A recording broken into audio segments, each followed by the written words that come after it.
Scoob is directed by Tony Zervone and stars Frank Welker, Will Forte, Zac Efron, Gina Rodriguez, Amanda Seyfried, Mark Wahlberg, Jason Isaacs, Kiersey Clemens, and Ken Jeong.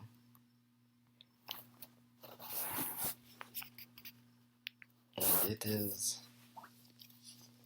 it's something. This movie is something. I didn't hate Scoob. I also I didn't have big expectations going into it. I was looking forward to being entertained. And was I? Was I entertained? I'm a huge Scooby-Doo fan. I still am. I'm looking at just the hugest stack of the shows and movies over there, but I'm watching it. I've been watching a lot recently. I'm busy watching all the movies I have not seen yet, so I can actually do an entire Scooby-Doo movie / specials ranking on the channel. I'm having a blast with it, even though some Scooby-Doo movies aren't that great. But I'm having a blast. I'm having fun. So obviously I had to watch this one for it, and also just like Scooby-Doo is Scooby-Doo's first theatrical appearance since Scooby-Doo 2 Monsters Unleashed all the way back into the...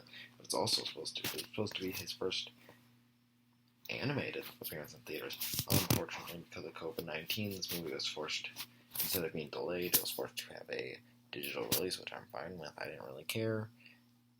If it was ready, it was ready. I think if a movie's ready, release it now. You know? Because, like, we need entertainment this time. I understand you want to make money. That's why rentals and buying it is so expensive, because it's like $20 because they're losing money at the theaters. So I understand it. But if your movie's ready, just release it now. Because you need something to do. Same with game developers. If your game's ready, release it. But that's not what I'm talking about. I was actually kind of upset on how much I didn't like it. Like I said, I wasn't expecting to love the movie. I was not expecting a zombie island or a Kiss rock and roll mystery. I just wasn't, okay? That's not what I thought this movie was going to be. I did think it was going to be better than the live action movies. It's better than the first one. But I'm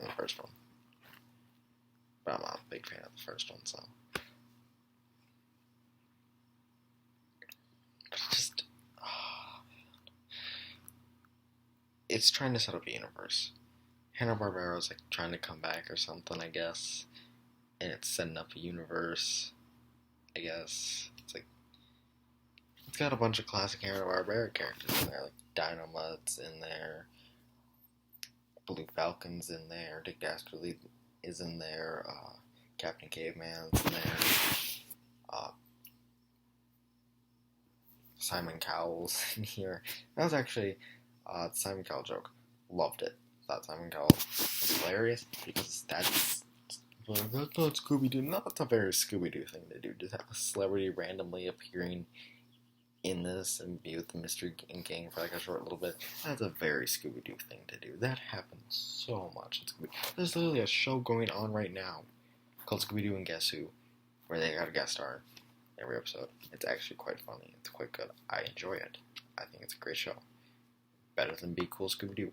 Hate Be Cool Scooby-Doo. Yes, I'm nerding out over Scooby-Doo. I love Scooby-Doo. But this movie is so busy setting up the Hanna-Barbera cinematic universe that it fails to be a movie that I wanted, which is a Scooby-Doo movie. It doesn't have the mystery that I want a Scooby-Doo movie to have. You're never sitting there going I wonder what's going to happen. I wonder what solving means. You find out everything you need to know right away. It takes away the mystery elements. Yeah, most of the time the mystery was solvable right away.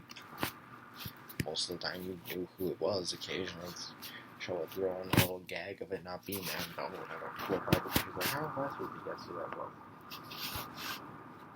Watch wrestling. It's great. I have thoughts on this. But the mystery is just non-existent, which, like I said, most of the time it was solvable. It was so solvable. But I still have fun with it, and they're just still there, even in some of the movies. There was actually a much more like, okay, I might actually not know what's going on here, or this might be real. It turns out this is a mixture of being real and non-existent mystery. It wanted to be more funny action comedy. That set up a Hanna-Barbera universe in a Scoob movie, and it bums me out.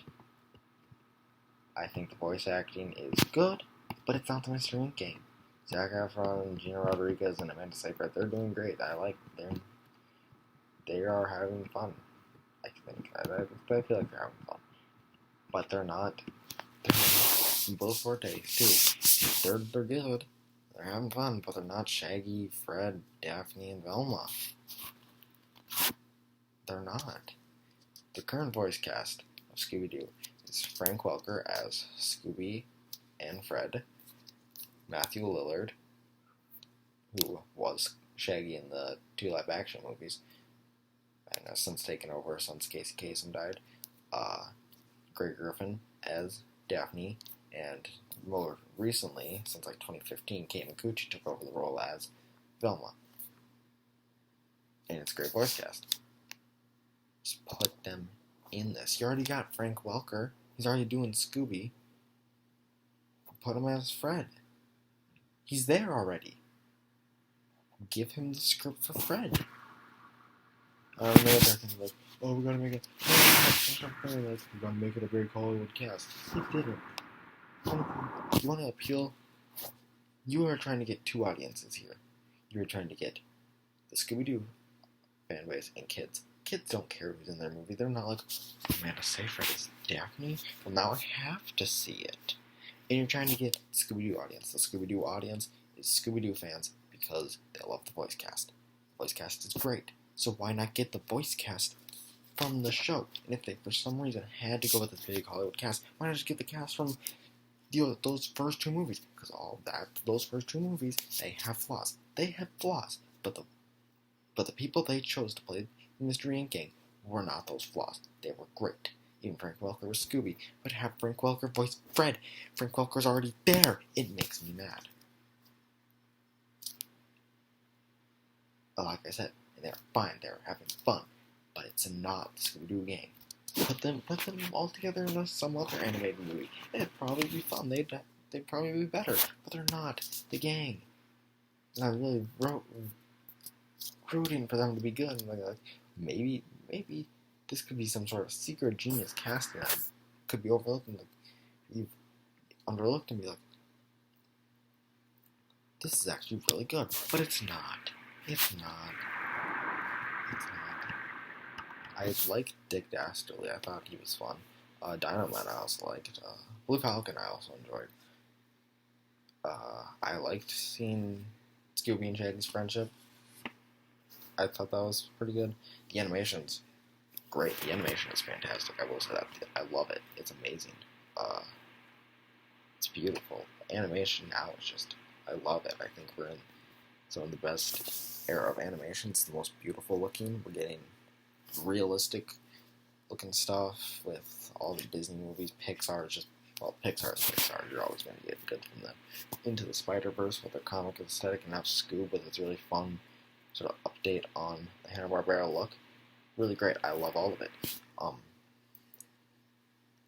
And a lot, and around half the jokes I liked. They're not all just like, ugh. There's a lot of jokes I'm like, alright, that was pretty good. I like that's not bad.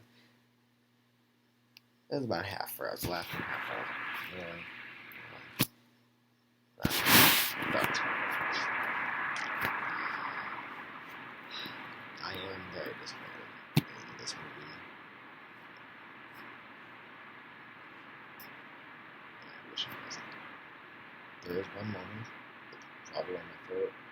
Granted, not a lot of movies have come out this year, but it's definitely one of my favorite movie moments of 2020.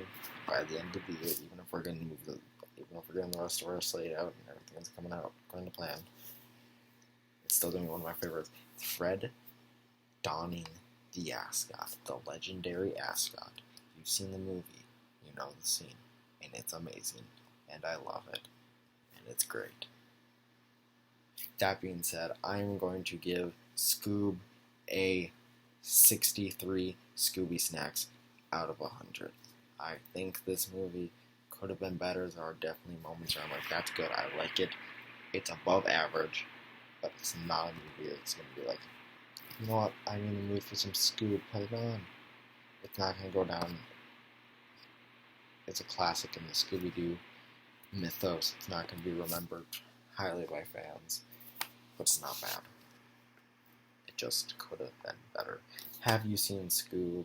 I know one of my subscribers has, because I saw it with him. If you have, tell me what you thought of it down below. Were you also disappointed in it? Do you expect better? Have you seen Kiss Rock and Roll Mystery? You should. It's great. It's amazing. Remember to like this video and subscribe. This is Jordan from Jordan Reviews. Signing off.